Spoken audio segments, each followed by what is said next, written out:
Gak HP saya. Assalamualaikum warahmatullahi wabarakatuh. Halo teman-teman, selamat datang di podcast kami kelompok 14. Jadi pada kesempatan kali ini kami akan membahas tentang fikih muamalah mengenai adab hukum dalam jual beli. Nah, tapi ada baiknya sebelum kita masuk ke materi, mungkin kita perkenalan dulu kali ya. Perkenalkan, saya sebagai pembawa acara Juliana. Saya Silvana Yusuf, dan juga di sini kami mengundang narasumber yaitu Ustazah Maya sebagai orang yang akan membantu kami dalam menjawab atau membahas materi ini. Mungkin Ustazah bisa perkenalan diri dulu kali, Ustazah. Oke, bismillah, assalamualaikum warahmatullahi wabarakatuh. Saya Nur Ismaya Aliyatun Nisa, salah satu pengampu di Muhammadiyah Boarding School Tarakan. Oke, mungkin itu sekilas perkenalannya. Nah, mungkin untuk mempersingkat waktu, langsung saja kali ya Ustazah, kita masuk ke pertanyaan pertama, yaitu tentang kan ada jual beli nih Ustazah. Tapi mungkin kita tanya dulu nih, kayak mana sih jual beli dalam perspektif Islam itu sendiri? Jadi kalau jual beli dalam perspektif Islam itu, Allah kan sudah menjelaskan dalam Al-Quran bahwa hukum jual beli wa ahallallahu al-bai'ah, bahwasanya Allah itu sudah menghalalkan jual beli. Jadi dalam Islam jual beli itu masuk dalam kategori muamalah, di mana dalam usul fikih bahwa setiap hal yang masuk kategori muamalah itu hukumnya mubah sampai ada dalil yang melarangnya. Jadi secara umum jual beli dalam Islam itu boleh dilakukan. Terus kan tadi sudah dijelasin nih mengenai pengertiannya. Terus kita masuk kepada bagaimana sih adab jual beli dalam Islam itu sendiri seperti apa? Adab dalam berjual beli itu yang paling pertama adanya barang yang dijual, kejelasan barang yang dijual. Terus yang kedua harga yang terbuka dengan konsumen dan tidak menyelisihi dengan harga pasar. Kemudian yang selanjutnya adanya saling ridho antarodin di antara penjual dan pembeli, sehingga tidak ada yang merasa terzolimi. Misalkan si pembeli memaksakan harga kepada customer atau konsumen karena melihat bahwa konsumen ini sangat perlu dengan barang tersebut. Misalkan jual beli obat ini ya, obat untuk medis misalkan gitu. Si customer ini butuh banget obat tersebut, darurat lah untuk dia begitu. Terus si penjual ini memanfaatkan kondisi si customer, lalu dia menggunakan harga yang sangat tinggi, memaksa si customer ini untuk membeli karena tahu nih ini darurat untuk dia. Dia paksakan harga itu dan akhirnya dengan terpaksa si pembeli ini menyepakati. Nah, itu tidak boleh. Jadi harga itu disepakati berdasarkan kerelaan dua belah pihak. Tawar menawar dalam jual beli itu diperbolehkan. Khiyar dalam jual beli itu diperbolehkan. Jadi si konsumen boleh menawarkan barang. Kalau di jual beli tradisional kan ada tawar menawar. Nah, jadi itu boleh sampai dapat harga yang disepakati. Tapi tidak boleh memaksakan kehendaknya juga. Misalkan si customer ini dari rumah nih sudah mematok, pokoknya aku mau beli gamis tuh harganya 150, padahal harga pasaran gamis itu 200 atau 250. Tapi dia udah mematok sampai memaksa ke penjualnya, pokoknya harus ada segitu. Nah, itu juga tidak boleh. Jadi dua belah pihak ini harus Dah 80 nih. Tadi harus barangnya harus ada, harus real, baik itu tradisional maupun baik itu offline maupun online. Jadi kalau misalkan di online itu kan barang yang ditampilkan itu harus real, harus memang ada barangnya. Kalau sekarang kan banyak cara untuk memvalidasi barang itu asli atau tidak gitu. Itu mungkin untuk ada. Terus gimana nih kalau dia tuh jual belinya tapi menggunakan orang ketiga? Najash deh.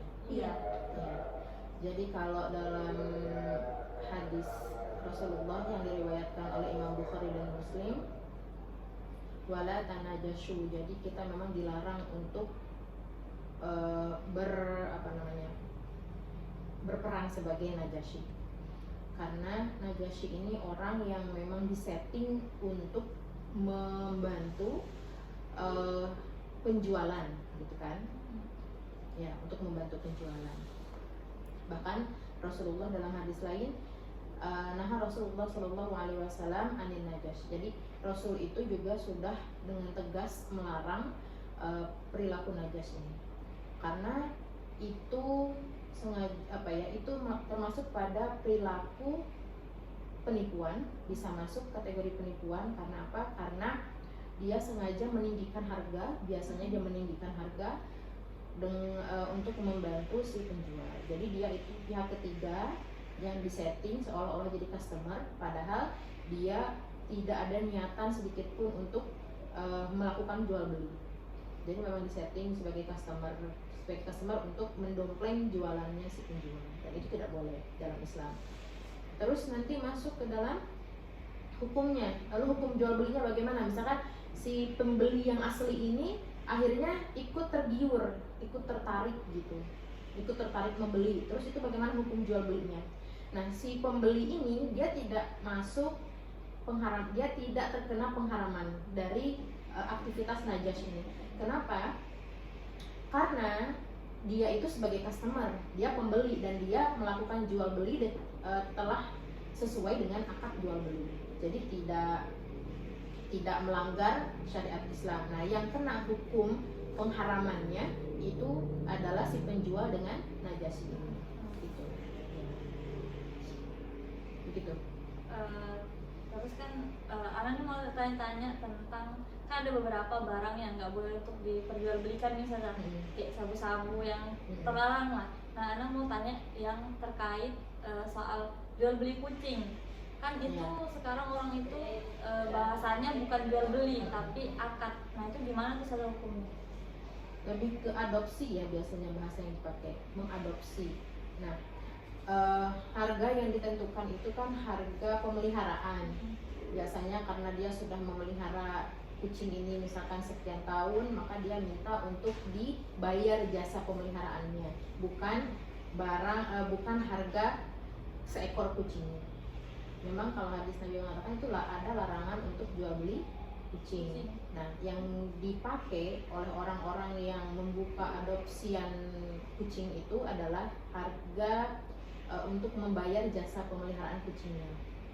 Ya, jadi bukan harga seekor kucingnya. Karena kalau misalkan kucing itu tidak, misalkan kan ada kucing-kucing yang memang dia punya kualitas yang bagus gitu ya. Dia bukan kucing-kucing kampung atau bukan kucing-kucing liar, ya memang sudah ya memang dia sudah dipelihara dengan sangat baik, dengan penuh ketelatenan begitu. Terus kalau misalkan hanya sekedar dikembalikan kan, sedangkan dia sudah banyak mengeluarkan modal, belum lagi perawatan selama dia merawat kucing itu gitu. Jadi yang dia jual itu ya hanya jasa pemeliharaannya, dan itu diperbolehkan saja. Oh, berarti boleh ya sebenarnya? Boleh saja kalau untuk jasa pemeliharaannya, bukan ya akadnya kan dia menjual jasanya, jasa untuk mengganti modal yang sudah dia keluarkan selama memelihara kucing itu. Gitu. Ya, tapi tadi ya kembali lagi, selama harganya itu tidak menyelisihi pada kesepakatan pasar aja. Jadi dia nggak membuat harga yang mematikan pasar, tidak juga terlalu tinggi, menyelisihi itu nggak boleh. Terus saya mau nanya nih Ustazah mengenai hukum jual beli jasa yang sering terjadi di mahasiswa. Karena kan sekarang tuh banyak orang yang menggunakan jasa joki gitu kan. Nah, itu hukumnya dalam Islam sendiri itu seperti apa Ustaz? Nah, hukum joki ini memang sekarang udah mulai nih ya, banyak, bahkan ada di sosial media sekarang udah terang-terangan dia buka jasa untuk skripsi, tesis, dan disertasi. Bahkan tugas pun. Iya, tugas-tugas jurnal itu mereka siap untuk membantu begitu. Nah, kita teringat pada firman Allah bahwa wala ta'awanu 'alal itsmi wal udwan. Jadi kita memang dilarang untuk saling tolong menolong pada perbuatan yang ada unsur dosa, perbuatan yang dosa, itu yang terlarang. Mungkin sekilas kayak kayak aktivitas tolong menolong. Iya. Joki ini yang menolong mahasiswa yang sedang kesulitan menyelesaikan tugas akhirnya. Terus si mahasiswa juga memanfaatkan jasanya begitu. Tapi dalam Islam itu kita tidak dilarang untuk melakukan tolong menolong. Tetapi tolong menolong yang seperti apa gitu kan. Kalau tolong menolongnya ta'awunnya 'alal birri wat taqwa itu baru diperbolehkan. Misalkan dalam perbuatan baik, dalam meningkatkan ketakwaan itu boleh. Tapi kalau ta'awunnya itu dalam ismi wal udwan tadi, hal-hal yang tercela, hal-hal yang menjurus pada perbuatan dosa, maka itu jangan dilakukan. Nah, terus aktivitas joki itu masuk dalam undang-undang dan dia itu termasuk pada kategori plagiasi atau plagiat ya. Ya. Jadi masuk pada kategori pelanggaran hukum, melanggar hukum. Nah, tentu Islam tegas pada aktivitas apapun yang melanggar hukum, kita tidak ada toleransi, begitu kan? Karena memang joki itu tentu aktivitas yang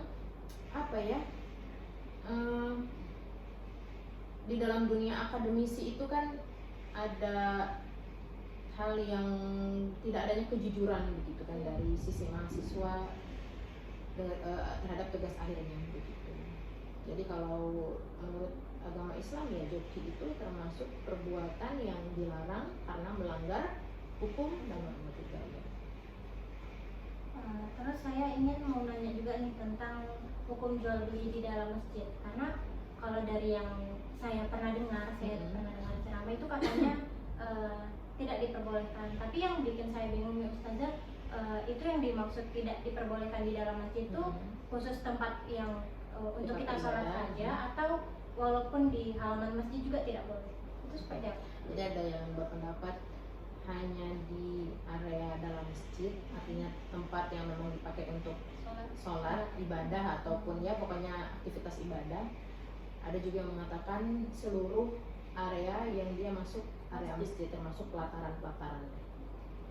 Nah, tapi kalau saya lebih cenderung ke teras masjid itu di luar masjid ya. Teras itu kan bagian dari luar masjid, area luar masjid ya. Itu tidak termasuk kategori atau lokasi yang dilarang. Jadi memang dalam area masjid saja. Tapi kalau misalkan pelatarannya itu ternyata juga dipakai aktivitas ibadah, ya berarti tidak boleh. Karena kan ada masjid yang pelatarannya dipakai untuk saf perempuan. Nah, itu yang itu berarti masuk area yang tidak boleh juga. Karena dulu sempat saya dapat orang yang dia punya rumah tapi satu pelataran dengan masjid. Jadi rumahnya itu satu pelataran dengan masjid, sampingan gitu, tapi satu pelataran nyambung. Nah, dia juga sempat dimarahin waktu itu oleh beberapa orang karena dia jualan di masjid. Tapi saya bilang area rumah ibu ini tidak masuk pelataran masjid, karena meskipun nggak ada batas gitu ya, nggak ada secara zahir di situ tertulis batas antara masjid dengan rumah, tapi kan ibu jualan dalam rumah ibu sendiri, bukan dalam masjid gitu. Jadi enggak. Jadi kalau misalkan apa itu berlaku juga buat ini, kalau misalkan dia jualan online gitu lewat HP aja, tapi di dalam masjid itu sama aja. Ya, karena dia kan mempromosikan barang, posting barang, mempromosikan, iya, apalagi ada transaksi. Ya kan sekarang kan begitu kan, transaksi online di dalam masjid itu tidak boleh, karena hukumnya umum. Jadi mau itu langsung transaksi langsung atau lewat online sama saja, tidak boleh. Kalau cuman searching produk ya, misalkan ya nggak apa-apa, transaksi ya. Kayak misalkan kan kita kan cuman karena kita langsung aja kan sekarang megang HP lihat produk gitu, searching produk gitu. Sama kayak misalkan kita lagi dalam masjid terus kita lihat lalu lalang penjual, ya kan, sama aja kan kayak gitu. Selama kita tidak melakukan transaksi, sama kita nggak check out dalam masjid gitu. Lebih ke menghargai saja, jangan sampai, bukan lebih ke menghargai, itu ada hukumnya memang larangan. Dan yang kedua, kita menghargai tempat ya, kesakralan masjid itu sebagai tempat ibadah. Jangan sampai nanti ke depannya ketika kita melonggarkan hukum itu, ada orang yang berani melakukan transaksi di dalam masjid gitu. Bahkan barang hilang pun tidak boleh diumumkan dalam masjid.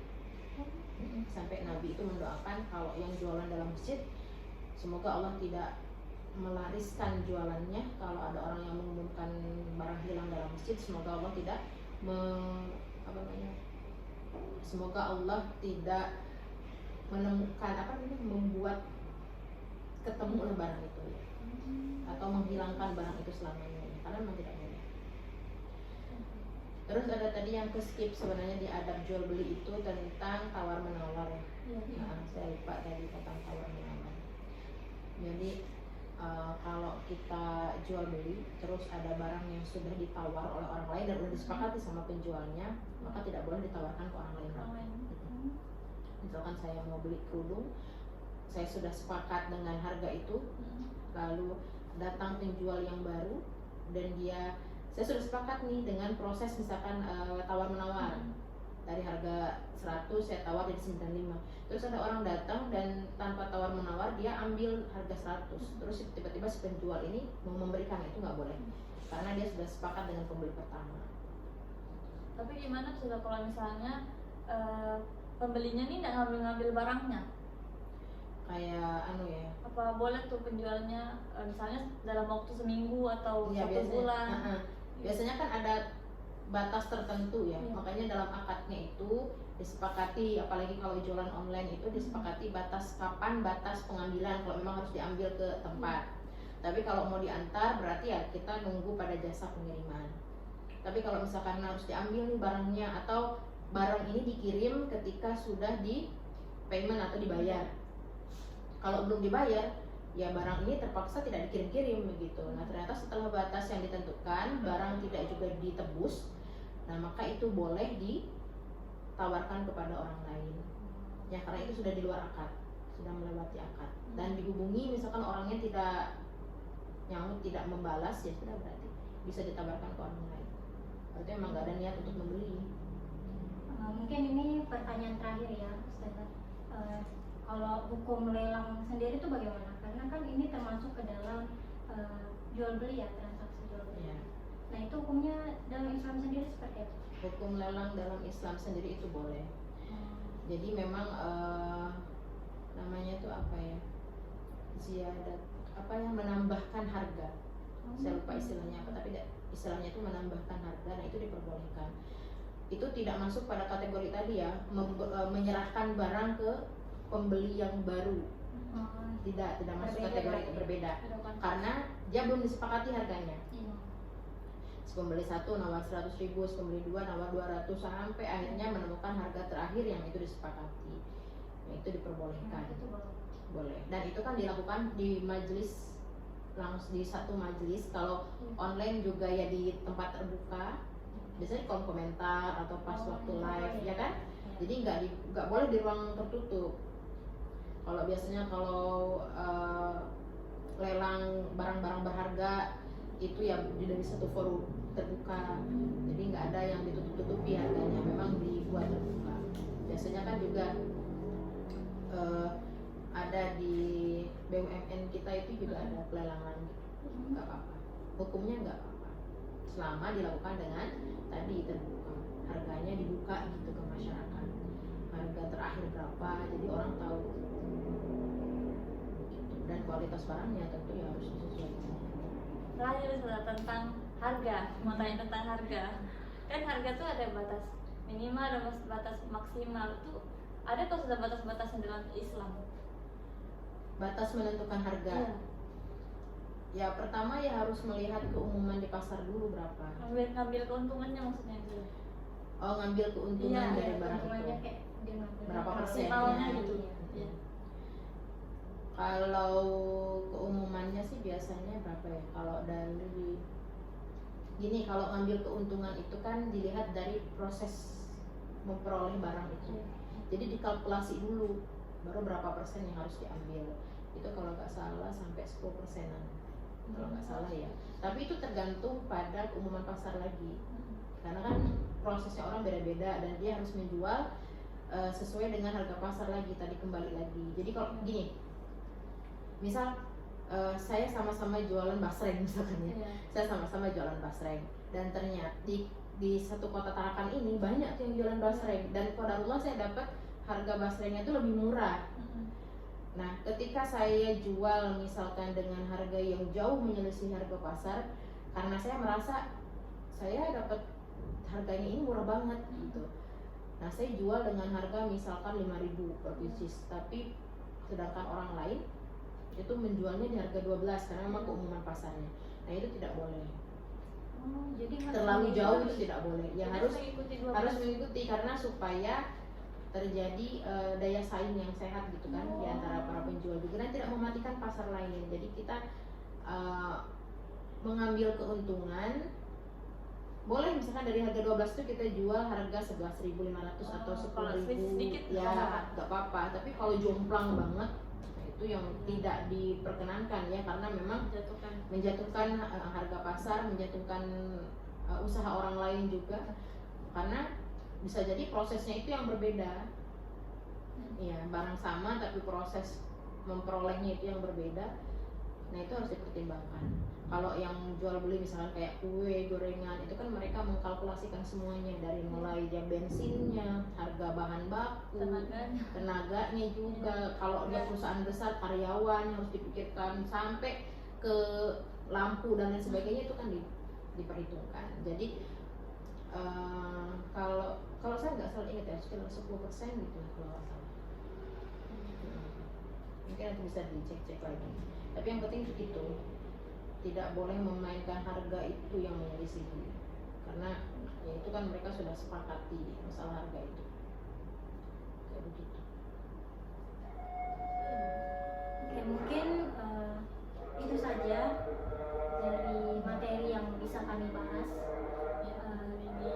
Jadi kami juga sangat berterima kasih kepada Ustazah Maya yang hari ini mau membantu kami dalam mengisi podcast kali ini. Mungkin itu saja yang dapat kami sampaikan, kurang lebihnya mohon dimaafkan. Semoga materi ini bisa membawakan ilmu yang bermanfaat bagi kita semua, dan juga kami ucapkan terima kasih. Wassalamualaikum warahmatullahi wabarakatuh. Yeay, sekali tag. Mau